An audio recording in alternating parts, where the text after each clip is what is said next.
I'm Tom Carlisi. I've been a Rotarian for 20 years in the Columbus Rotary Club in District 6690, that is in Central and Southeast Ohio, USA. What happened is in my background, I've been a counselor and a therapist.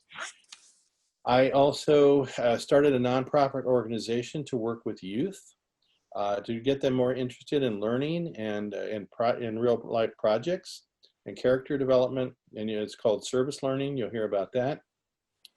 And then I am now also a certified nonviolent communications trainer with the Center for Nonviolent Communication. There's 700 of us trained and certified in the world in over 60 countries. And I went to the Rotary International Convention in Atlanta, Georgia, USA in 2017, 3 years ago, with express interest in finding out what exactly is Rotarian Action Group for Peace. Okay. And I wanted to find out and join, and I found out. I joined up to be a 5-year member at that point, and I said I'd like to do a pilot program looking at integrating the nonviolent communication process that follows the works of like Gandhi and Dr. Martin Luther King and nonviolence with the Rotary 4-way test. And they said, we're interested, and after a few months, we put it together and said, all right, let's pilot the program.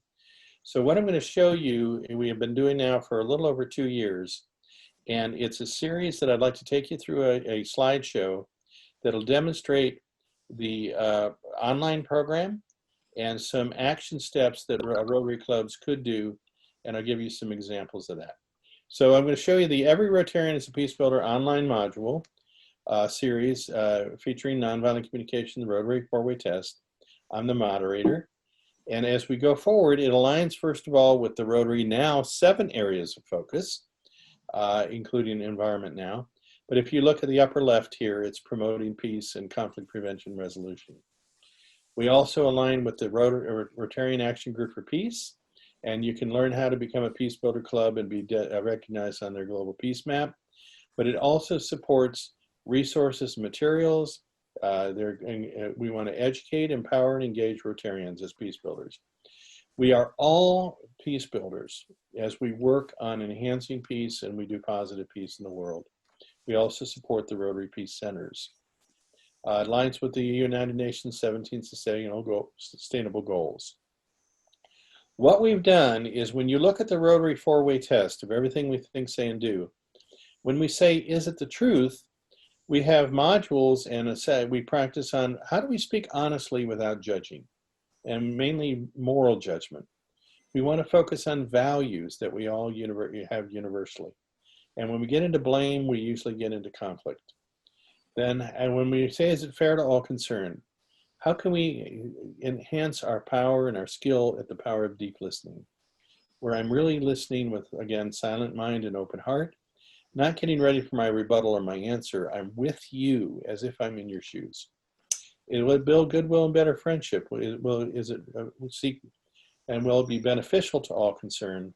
How do we have dialogue where we're looking at seeking mutuality with respect for all, where all needs are considered and valued? We actually had that a few minutes ago in the conversation about the difference of the needs between Hong Kong and Mongolia. And we'll find us a resolution that will meet all people's needs and respect them all. This is based on, again, nonviolent communication, oftentimes called the language of life. You can see there 2 quotes I love, the founder, Marshall Rosenberg. Everything we do is a service of a need. We all have the same universal needs. And violence does not happen on a needs level, it happens on a strategy level. And what happens is, I love this quote, violence is a tragic expression of unmet needs. We're all seeking safety. We're all seeking respect. We're all seeking a voice or inclusion, consideration. How do we do it? Like I said, it's built on the works of Gandhi and universal needs. We're looking for power with, not power over or under. And then we have, over the past 2 years, 2.5 years now, we've introduced this to a program online to North America. You can see them, Europe, Africa, participants, and even one fellow in Afghanistan. And we're looking forward to including 3450 now. There's 8 modules. They're about 15 minutes apiece. They're like TED Talks, if you're familiar with that, where I invited 4 of my colleagues who have trained around the world to be guest presenters on the different topics, and they are on the screen. And then we look at like the differentiations of what's the difference between just observing what happened and evaluating or judging it. What's the difference between being in our hearts and our feelings rather than in our heads and our thoughts? How do we really clarify what we need? A lot of people don't know the language of what they need. They go immediately, well, let's do this, let's do that. If we get connected first on a needs level, we oftentimes say it's communication, connection, collaboration. We need to connect, and we can connect by finding the universal needs we have in common. And then we have requests versus demands. What's the difference between those two? There's an example of one of the video things. Is it the truth? Then we would look at communication that creates disconnection. Then we have modules on is it fair to all concerned? Looking at that. We then look at the beneficial, etc. Everybody would get, they would review 2 modules on their own time, about 15 minutes apiece. Then they come on online, and I would host that. And if they cannot participate live, they're all recorded, so they could watch the recordings also. But we asked the participants to make at least 2 out of the 6 real-time sessions, so we can have interaction and community building. Then they're learning toolkits about, okay, now we learned it all, but what do I do if I'm in a conversation and someone gets really judgmental and I get reactive back? How do I learn how to develop a toolkit where I can pause, breathe, and get myself centered so that I can stay as a peace builder, not contribute to more reactive judgment and pain? Here's an example of how we've then integrated it into after-school programs with young people, where they're actually learning the skills. There's a game board, colleagues of mine called No Fault Zone. And after 8 weeks, here are some students here that they are actually learning, and they're now teaching the community what they learned. And that's through Herbert's Learning. It's a teaching that says if you learn because you're going to go teach others, you'll keep 90% of what you learn, and it'll integrate into your character development, rather than rote learning where you forget it, a week later. We also, that Rotary clubs, we are a nonpartisan humanitarian organization. The club is the hub in communities. We can bring all sectors together. And here's an example of our Columbus Rotary, my home club. We did a service event where we brought in over 100 people of all 9 interfaiths. And we were looking at topics of peace and civility. We did another one about building peace across differences. Another thing we add on is a colleague of mine, Flavio Bolog.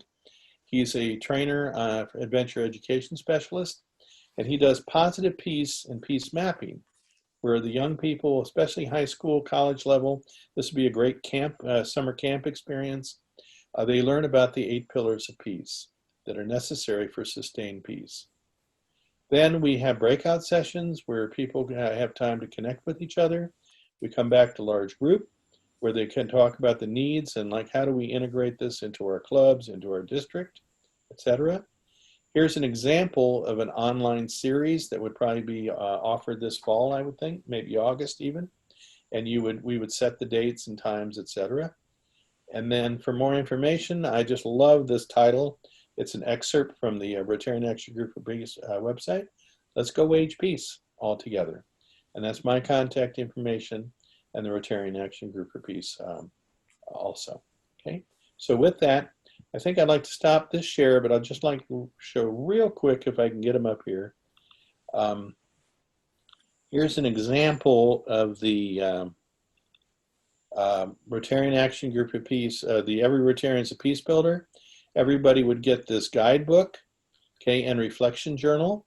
And then what happens is the second page here, it describes the 8 modules, the 6 sessions, the handbook. We create a Facebook page where everybody can connect to each other, and some of the description and goals.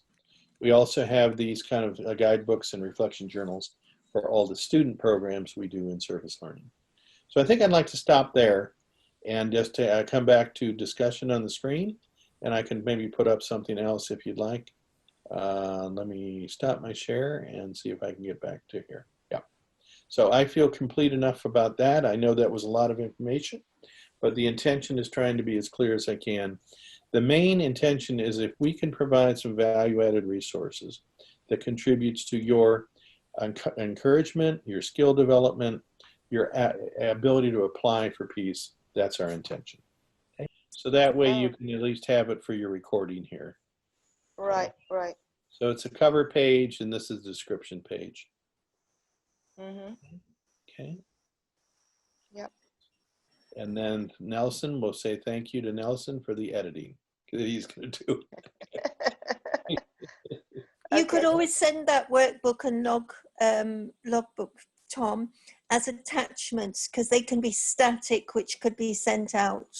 Yes, and I'll be working with Helen about when I'm actually editing it right now, and when I finish, I'll send it to Helen, and I think she's going to have it translated to Cantonese. Also. Okay.